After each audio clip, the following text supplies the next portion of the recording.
한 주간 동안 우리 주님의 은혜 가운데 평안하셨습니까? 우리는 성도, 세상 속에서 살아가는 성도, 세상과 구별된 하나님의 백성입니다. 그러니 세상에서 일어나고 있는 일들을 우리가 그냥 세상 사람들과 동일한 눈으로 바라보는 것이 아니라 역사를 주관하시는 하나님의 뜻이 있음을 알고 우리의 기도의 제목으로 삼을 수 있기를 주님의 이름으로 간절히 축복합니다. 지금 우리나라에서 일어나고 있는 일들, 온 세계가 깜짝깜짝 놀라고 있지 않습니까? 왜냐하면 하루가 다르게 이 놀라운 일들이 연이어서 일어나고 있기 때문에 그렇습니다. 미투 운동을 통하여서 한국 사회에 그동안 만연했던 그러나 방치되었던 구조적 사회적 문제를 이슈화해서 우리나라는 물론이고 이제 전 세계적으로 파급 효과가 나타나고 있죠. 또한 4월에 이 남북 정상회담 소식 그리고 5월에 북미 정상회담 소식으로 인해서 그동안 북핵으로 인하여서 참 얼어붙었던 한반도에 이 봄 기운을 넘어서 이제는 평화의 봄이 오고 있다라고 이 전문가들조차 이렇게 조심스럽게 전망하고 있는 현실의 모습입니다. 이렇게 훈풍이 부는가 싶더니 지난주에는 대통령 주도의 헌법 개정안을 발표하였는데 저와 여러분들의 모습을 이렇게 보아서 잘 아시겠지만 그 어느 나라보다도 정치적인 성향이 강한 우리나라 국민이기에 이제는 국회에서 이것을 어떻게 처리할지 온 국민의 눈이 이제는 국회를 주목하고 있습니다. 그런가 하면 바로 지난주 목요일 밤 11시쯤이죠. 이명박 전 대통령이 뇌물죄와 횡령죄 등의 명목으로 구속되는 정말 안타까운 일들이 또한 벌어졌습니다.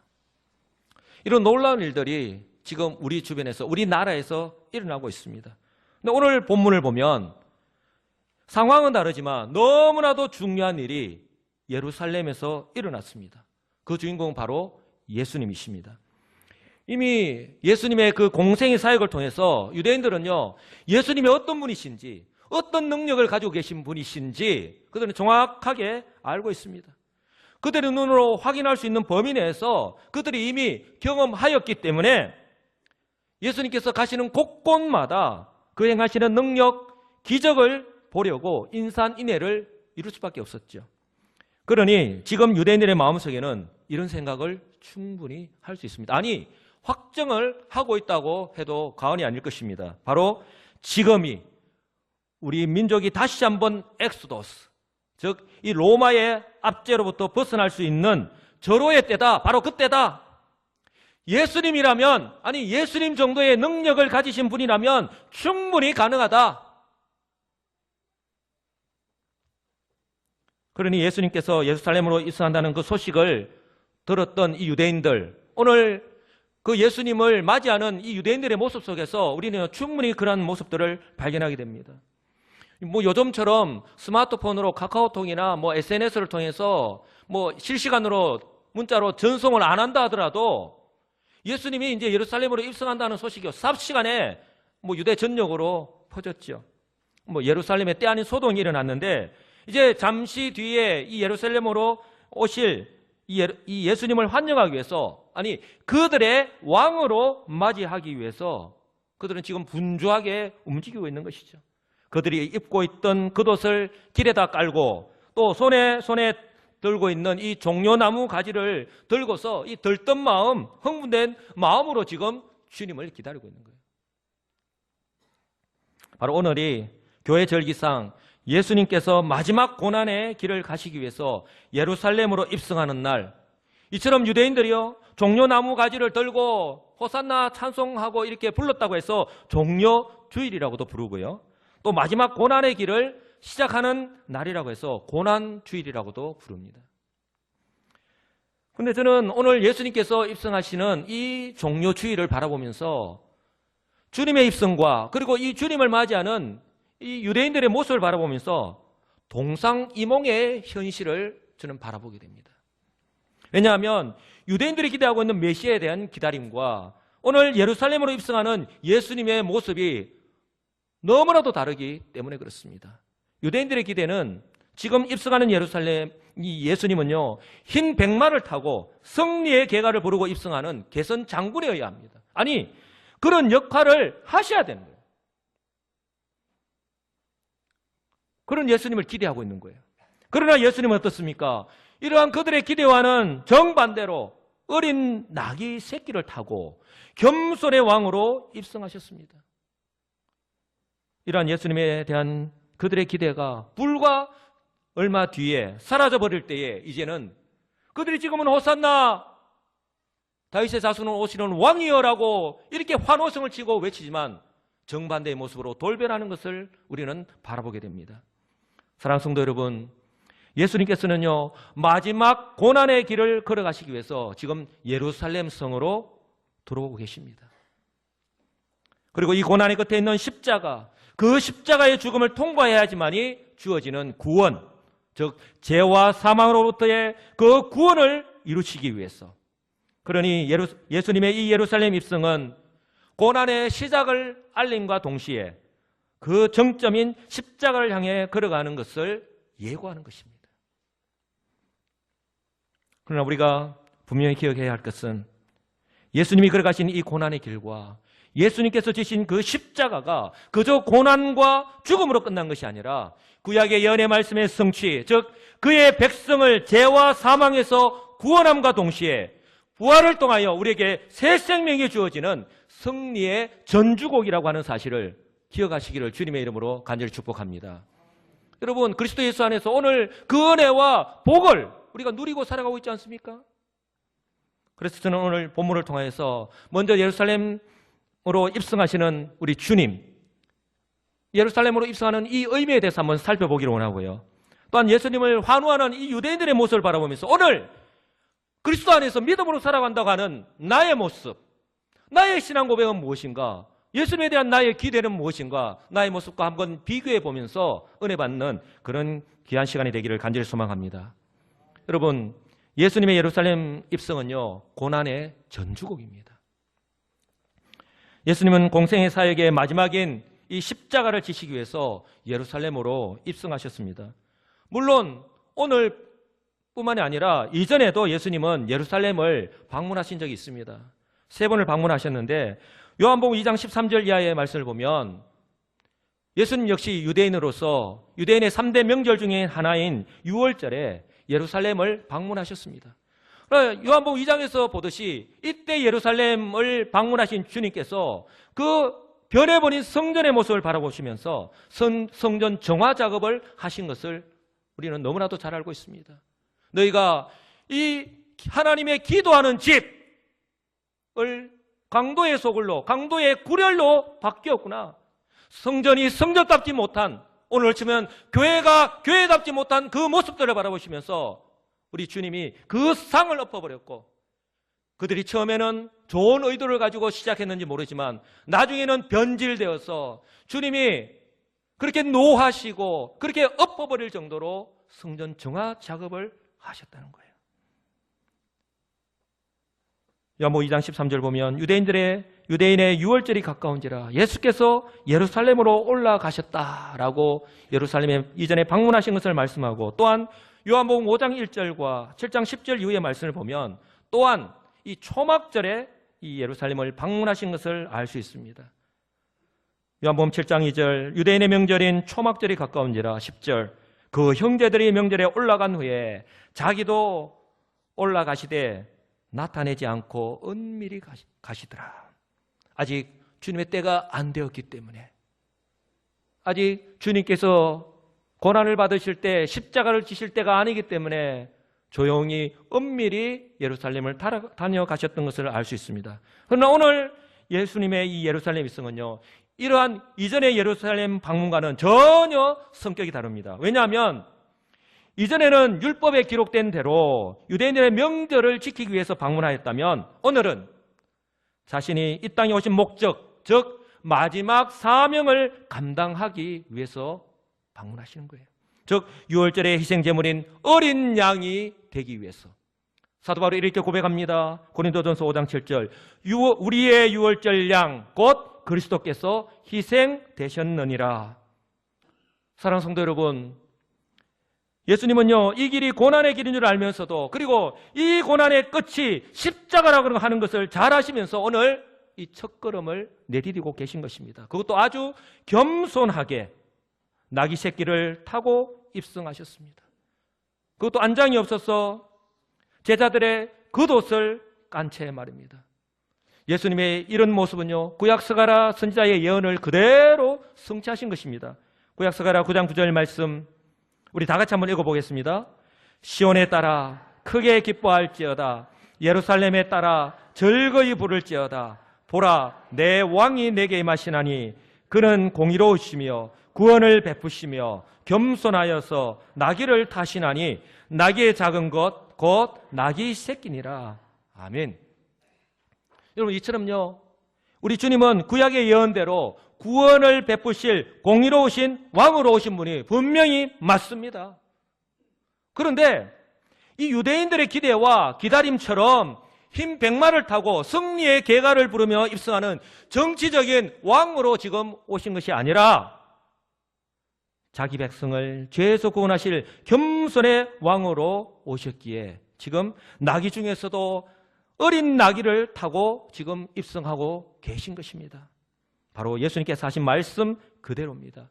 인자가 온 것은, 내가 온 것은 섬김을 받으려 함이 아니라 도리어 섬기려 하고 자기 목숨을 많은 사람의 대속물로 주려 함이니라. 사랑하는 성도 여러분, 여기서 우리가 결코 잊지 말아야 할 것이 있습니다. 바로 예수님께서 걸어가신 이 고난의 길이 바로 저와 여러분을 구원하기 위한 길이었다고 하는 사실을 잊지 마시기를 주님의 이름으로 간절히 축복합니다. 바로 이사야 선지자의 예언 말씀 그대로, 아니 이 예언의 말씀을 성취하기 위해서입니다. 구약 이사야 53장 4절로 6절은 이렇게 예언을 합니다. 그는 실로 우리의 질고를 지고 우리의 슬픔을 당하였거늘 우리는 생각하기를 그는 징벌을 받아서 하나님에게 맞으며 고난을 당한다 하였노라. 그가 찔림은 우리의 허물을 인하며 그가 징계를 받음으로 우리가 평화를 누리고 그가 채찍에 맞음으로 우리가 나음을 입었도다. 우리는 다 양 같아서 그릇 행하여 각기 제 길로 갔거늘 여호와께서는 우리 무리의 죄악을 그에게 담당시키셨도다. 아멘. 사랑하는 성도 여러분, 지금 예수님은요, 유대인의 최고 명절 중인 하나인 이 유월절을 불과 며칠 앞두고 지금 입성하시는 거예요. 이로 미루어 볼 때에 지금 예루살렘은 전국 각처에서 몰려드는 이 유대인들과 또한 방문객들로 인하여 얼마나 많은 사람들이 지금 예루살렘에 있겠습니까? 그러니 자연스럽게 예수님이 입성하신다고 하는 소문을 듣게 되었죠. 그리고 오늘 본문에서 알 수 있듯이 수많은 유대인들이 지금 환호성을 지르면서요, 이 무화과나무 잎을 흔들면서 예수님의 예루살렘 입성을 열렬하게 환영하고 있는 것입니다. 연도에서는 유대인들이 뭐라고 외칩니까? 우리를 구원해달라고 외치고 있지 않습니까? 9절 한번 다 같이 읽어보겠습니다.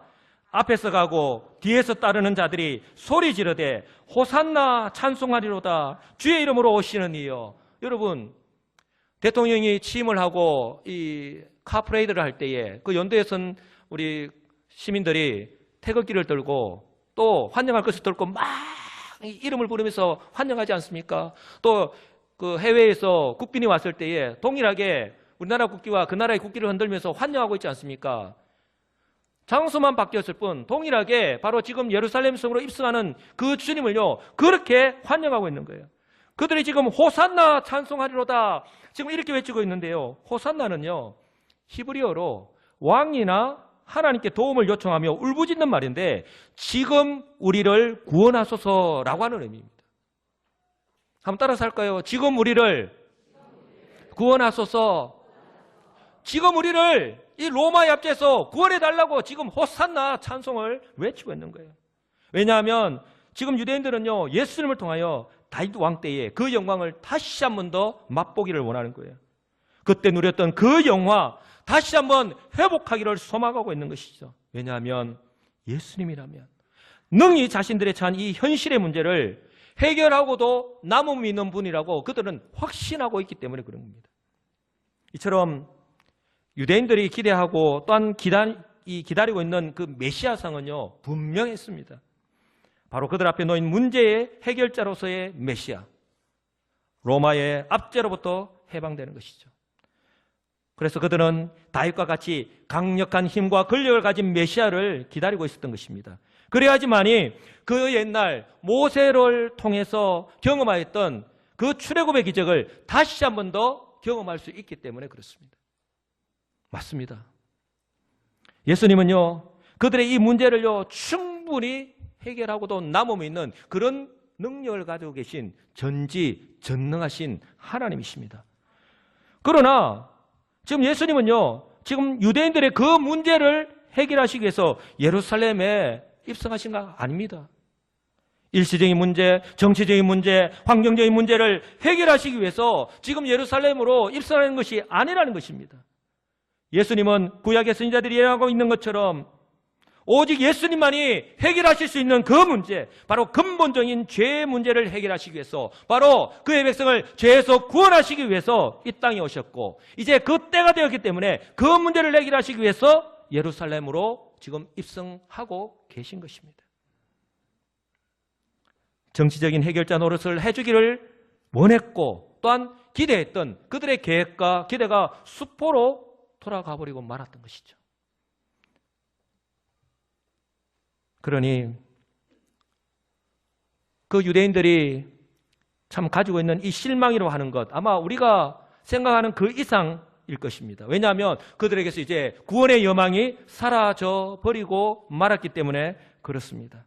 그런데요, 저는 오늘 이 장면을 바라보면서 그들이 예수님에 대해서 기대했던 것은 어떤 정치적인 메시아, 그들의 이 문제를 해결해 주기를 바랬는데 그들의 그 기대를 예수님은 충족시키지 않으신단 말씀이에요. 그들의 그 안타까운 심정보다 그러한 이 유대인들을 바라보는 오늘 예수님의 그 마음이 더 안타깝지 않았는가? 안타깝게 지켜볼 수밖에 없었던 우리 주님의 마음이 더 아팠지 않았을까 하는 것입니다. 그들 역시 메시아를 기대하고 있었는데 성경에서 약속하고 있는 메시아를 기다리시는 것이 아니라 그들이 기대하는 이런 현실적인 메시아를 기다리고 있었기 때문에 그렇습니다. 그러니 이러한 그들의 기대가 숲으로 돌아가자 불과 며칠 만에 예수님을 향해서 등을 돌리는 그들의 모습, 오늘의 그 환호성이 비난과 조롱으로 바뀌었고 크루시파잉, 저 예수를 십자가에 못 박으라고 그렇게 침뱉음을 하면서 조롱하는 그들의 모습을 우리가 발견하게 되지 않습니까? 사랑하는 성도 여러분, 예수님은요, 천지를 말씀으로 창조하시고 역사를 주관하시는 하나님이십니다. 그러니 얼마든지 이 문제를 해결하실 수 있죠. 그러나 예수님은 그렇게 하지 않았습니다. 왜요? 예수님께서 이 땅에 오신 목적도 또한 사명도 아니었기 때문에 그렇습니다. 예수님 분명히 말씀하셨죠. 인자가 온 것은 섬김을 받으려 함이 아니라 도리어 섬기려 하고 자기 목숨을 많은 사람의 대속물로 주려 함이니라. 오직 예수님은 자신을 통해서만이 인간이 구원을 받을 수 있다고 하는 사실, 즉 구원을 향한 하나님의 뜻을 잘 알고 있었기 때문에 사람의 뜻을, 사람의 기대를 따른 것이 아니라 끝까지 이 고난의 길, 십자가의 길을 향해서 나아갔던 것입니다. 그래서 로마서 6장 23절을요, 현대인의 성경에서는 이렇게 말씀을 합니다. 죄의 대가는 죽음이지만 하나님께서 거저 주시는 선물은 우리 주 예수 그리스도 안에 있는 영원한 생명입니다. 여러분, 우리는요 공짜로 이 구원을 선물로 받았습니다. 에베소 2장 8절에서 그렇게 말씀하시죠. 너희는 그 은혜에 의하여 믿음으로 말미암아 구원을 받았으니 이것이 너희에게서 난 것이 아니요 하나님의 선물이라. 그런데 중요한 것은 이 다음에 말씀이에요. 행위에서 난 것이 아니니, 행위에서 난 것이 아니니, 이 구원이 우리의 그 어떤 노력의 산물도 아니고 우리의 공로로 인해서 우리에게 주어진 것이 아니라는 것입니다. 이는 누구든지 자랑하지 못하게 하려 합니다. 여러분, 이 선물은요, 하나님께서 독생자 예수 그리스도의 죽음이라고 하는 이 엄청난 대가를 치르고 난 뒤에 우리에게 선물로 주어졌다고 하는 사실을 여러분 꼭 기억하시기 바랍니다. 그래서 믿음이 중요한 거예요. 그래서 믿음이란 무엇이냐? 바로 하나님께서 예수 그리스도의 십자가 사역을 통해서 이미 이루어 주신 것을, 이미 완성하신 이 구원 사역을 믿는 거예요. 그러니 중요한 것은 구원이라고 하는 이 하나님의 선물을 공짜로 받고 오늘 그 하나님 은혜 안에서 살아가는 이 마지막 시대를 살아가고 있는 바로 저와 여러분들입니다. 오늘 우리 주님이 입성하는 그 유대인들을 바라보면서 안타까웠던 것처럼 오늘 우리는 아무 공도 없지만 바로 하나님의 그 크신 사랑, 그 크신 은혜로 우리는 그저 믿음으로 말미암아 이 구원의 축복을 받고 살아가고 있는데 오늘 우리의 모습이 어떠하냐 하는 것입니다. 바로 하나님의 관심이 오늘 그리스도 안에 있는 바로 저와 여러분들에게 있다고 하는 사실을 꼭 기억하시기 바랍니다. 왜요? 우리는 예수님께서 걸어가신 고난의 길을 보지 못하였습니다. 또한 십자가의 죽으심 또한 목격하지 못하였죠. 그러나 전적인 하나님의 은혜로 예수 그리스도를 믿어서 구원을 받았습니다. 주님이 이렇게 말씀하셨죠. 너희가 본고로 믿느냐? 보지 않고 믿는 자들이 복되도다. 그러니 우리에게 전하는 이 복음을 듣고 우리가 예수 그리스도를 믿는다 하는 것이 우리가 얼마나 큰 하나님의 은혜를 받고 얼마나 복된 자로 살아가고 있는가 하는 거예요. 이것은 우리가 결코 잊지 말아야 할 것입니다. 그렇기 때문에 우리가 분명히 기억해야 될 것은 이처럼 예수님의 주되심, 예수님의 메시아 되심은요, 우리 각자 자신이 처한 상황에 따라서 또 나의 어떤 기대나 그런 고백 여하에 따라서 그 메시아, 우리 주님에 대한 주님의 그것이 바뀌지 않는다는 거예요. 메시아 되심과 그 주되심이 바뀌지 않는다는 거예요. 그러니 중요한 것은요, 우리들이 우리 앞에 놓인 현실적인 문제, 즉 나의 힘과 노력으로 해결할 수 없는 그 모든 어려운 문제들 앞에서 그럼에도 불구하고 주님에 대한 확실한 그 믿음을 가지고 살아가는 거예요. 이런 믿음으로 살아가시는 저와 여러분들 되시기를 간절히 소망합니다. 그리고 우리의 신앙 고백이 중요한 거예요. 우리가 예배를 할 때에 왜 신앙 고백을 합니까? 신앙 고백은 기도문이 아닙니다. 나는 삼위 하나님을 이런 분으로 믿습니다 라고 내 입술로 고백하는 거예요. 그러니 내 신앙 고백이 너무나도 중요한 거예요. 유대인들처럼 내 앞에 놓인 문제의 해결자로서의 주님, 아니면 내가 필요한 것을 그때그때마다 공급해주는 마치 도깨비 방망이로서의 주님이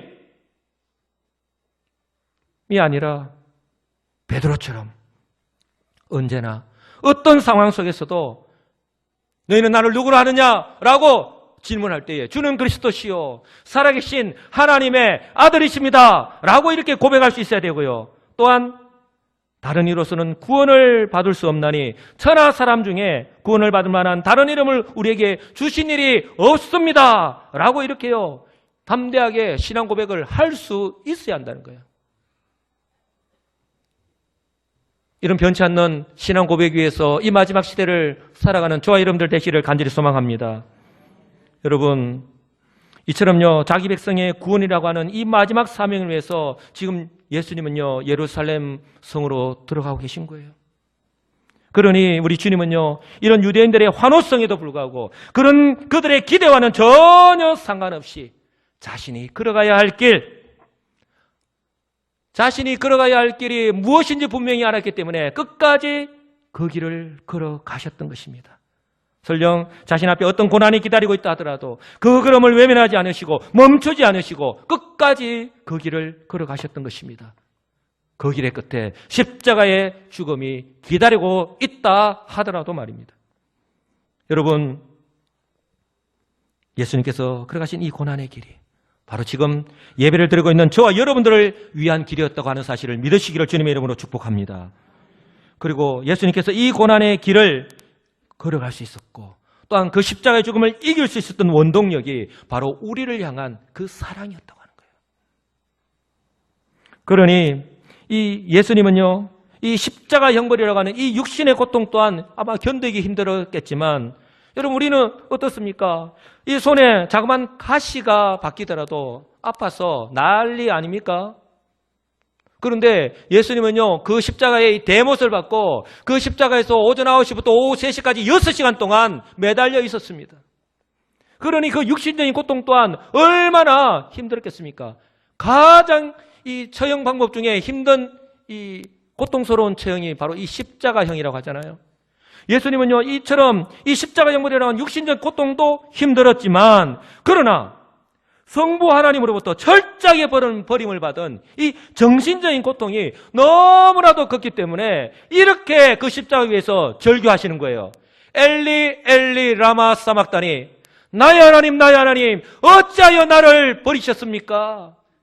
여러분, 이 고난주간에 오늘 이 종려주일에 우리가 잊지 말아야 할 것은 하나님은 바로 우리를 구원하시기 위해서 그 독생자, 죄 없으신 그 예수 그리스도를요 외면하셨던 거예요. 아니, 버리셨던 거예요. 왜요? 우리를 구원하시기 위해서, 우리를 살리시기 위해서. 그래서 엘리 엘리 라마 사막다니 그 절규의 외마디를 외쳤던 거예요. 그러나요, 우리를 얼마나 사랑한지 아십니까? 주님이 이렇게 외치고 난 후에, 내 아버지여, 만일 할만하시거든 이 잔을 내게서 지나가게 하옵소서. 그러나 나의 원대로 마옵시고 나의 뜻대로 마옵시고 아버지의 원대로, 아버지의 뜻대로 하옵소서. 마태복음 26장 39절, 42절, 44절에 이렇게 우리 주님께서 겟세마네 동산에서 마지막으로 3번씩이나 반복하시면서 기도하셨던 대로 그 십자가를 순종하면서 지셨던 것입니다. 오늘 구원의 은혜가, 오늘 우리에게 허락하신 구원의 은혜가 이렇게 우리에게 주어진 것입니다. 바로 이사야 53장의 그 예언의 말씀 그대로 여호와께서는 우리 무리의 죄악을 그에게, 예수 그리스도에게 담당시키셨도다. 그래서 사도 바울은 이렇게 선포합니다. 우리가 아직 재현되었을 때에 그리스도께서 우리를 위하여 죽으심으로 하나님께서 우리에 대한 자기의 사랑을 확정하셨느니라. 우리 하나님은요, 결코 내가 너를 사랑한다 말로만 하는 사랑이 아니라 이렇게 독생자까지 아끼지 아니하시고 아낌없이 내어주신 바로 우리 하나님이십니다. 왜요? 왜 이렇게 해야 합니까? 이렇게 하지 않으셔도 되는데, 예수님께서 이렇게 하지 않으면, 하나님께서 예수님을 통해서 이렇게 하지 않으면 하나님의 표준, 하나님의 약속, 그 구원의 약속을 지킬 수 없기 때문에, 그래서 우리를 향한 그 당신의 사랑을 바로 이 독생자 예수 그리스도를 통해서 그대로 보여주신 거예요. 바로 이 말씀 그대로 하나님이 세상을 이처럼 사랑하사 독생자를 주셨으니 이는, 왜냐하면 그를 믿는 자마다 멸망하지 않고 영생을, 구원을 우리에게 주시기 위해서 얻게 하려 하심이라. 믿으십니까? 믿으십니까? 여러분, 이처럼 예수님의 고난이요 십자가의 죽으심으로 끝나버리고 말았다면 아마 유대인들이 조롱하면서 비꼬는 말 그대로 예수님의 고난은 한때에 그냥 해프닝으로 끝나고 말았을 것입니다. 그러나 예수님께서 걸어가신 이 고난의 길과, 그리고 예수님께서 주신 그 십자가의 죽으심은요 바로 죄로부터의 승리, 곧 부활의 전주곡입니다. 전주곡은 이제는 본곡이 시작됨을 알리는 것이잖아요. 즉 주님께서 지신 십자가, 주님께서 지신 십자가의 그 죽으심이 있었기 때문에 우리에게는 죄사함과 부활이라고 하는 이 승리의 계가를 부를 수 있는 것입니다. 아멘. 그렇기 때문에 사도 바울이요 이렇게 선포하는 겁니다. 그런 적 누구든지 그리스도 안에 있으면 새로운 피조물이라. 이전 것은 지나갔으니 이전 것, 너희가 마귀의 자식, 심판을 받아서 죽어야 되는 우리의 옛 모습이 이전 것은 지나갔으니 보라 새 것이 되었도다. 너희가 구원을 받았다. 하나님의 자녀가 됐다. 영생이 우리에게 이렇게 주어진, 본질적으로 이제는 바뀐 존재가 되었다고 하는 사실입니다. 아울러서 자유의 대언장이라고 하는 로마서 8장 1, 2절 말씀을 선포합니다. 우리 다 같이 한번 읽어보겠습니다. 그러므로 이제 그리스도 예수 안에 있는 자에게는 결코 정죄함이 없나니 이는 그리스도 예수 안에 있는 생명의 성령의 법이 죄와 사망의 법에서 너를 해방하였음이라. 아멘. 여러분, 우리의 입술을 통해서 이 자유를 선포할 수 있어야 되는 거예요. 악한 사단 마귀는요 계속해서 우리의 약점을 잡고 네가 그렇게 살아가지고 구원을 받겠냐, 네가 천국 가겠냐 라고 우리의 믿음을 들쑤시지만, 주님께서 십자가에서 이루신 이 구원은 완전한 것이기 때문에 결코 흔들 수 없다고 하는 사실 믿으시고 확신하시기를 주님의 이름으로 간절히 축복합니다. 그렇기 때문에 비록 우리가 세상 속에서 살아가는 저와 여러분들의 이 삶이요 고난의 길이라 할지라도 인내하면서 걸어갈 만한 가치가 있는 것입니다. 왜냐하면 우리의 삶이 비록 고통은 뒤따르지만 이 고난의 터널을 통과하면 사도 바울의 말처럼 그 고백처럼 생각하건대 현재의 고난은 장차 우리에게 나타날 영광과 비교할 수 없도다 라는 말씀처럼 지금 우리는요, 우리가 겪고 있는 이 고난밖에 보이지 아니하고 이 고난이 너무나 커 보이지만 그러나 이 고난 너머에 있는 하나님의 축복, 즉 부활의 기쁨과 장차 누릴 그 영광이 우리를 기다리고 있기 때문에, 아니 이 우리가 당하는 이 고난과 우리가 장차 누려야 될 그런 기쁨과는요 비교가 안 된다는 거예요. 이것이 바로 우리 성도들이요 오늘의 삶이 어렵다 할지라도 살아갈 만한 이유가 있는 것입니다. 이것이 바로 세상과 구별된 우리 성도에게 주어진 특권이자 사명임을 꼭 기억하시기 바랍니다. 여러분, 이제 말씀을 정리합니다. 주님께서 고난의 길을 가시지 않았다면, 주님의 그 십자가의 죽으심이 없었다면 오늘날 우리가 주의 백성을 누리는 영광은 결코 없었을 것입니다. 그러므로 저와 여러분들 유대인들처럼 나의 육신의 문제나 현실의 문제를 해결하는 분 정도로 우리 예수님의 주되심을 손상시키시는 그런 격화시키는 어리석음을 범하지 않기를 간절히 소망합니다. 그러니 이제는 내 앞에 놓인 현실, 어렵고 힘든 환경만을 바라보고 의기소침해하는 연약한 믿음의 소유자로 살아가는 것이 아니라 이 고난도 이제는 내가 걸어가야 할 믿음의 길이라면 인내하면서 나와 함께 하시는 그 주님, 그 주님의 손을 붙들고 먼저 걸어가신 이 주님의 발걸음을 따라서 걸어가시는 저와 여러분들 되시기를 간절히 소망합니다. 이제 내일부터 한 주간 우리 주님 가신 길이라고 하는 주제로 고난주간 특별 새벽기도회로 모입니다. 육체적으로 많이 힘들 수 있죠. 새벽에 깨운다는 것이. 그러나 우리 주님께서 우리를 위하여 걸어가신 그 고난의 길을 따라간다는 심정으로 우리 새벽을 깨우시는 우리 성도님들 되시기 바랍니다. 그래서 고난이 고난으로 끝나는 것이 아니라 이 고난의 끝에 있는 부활의 은혜를 소망하면서 이번 한 주간 인내하면서 소망 가운데 살아가시는 우리 복된 우리 시민교회 성도님들이 다 되시기를 우리 주 예수 그리스도의 이름으로 간절히 축복합니다.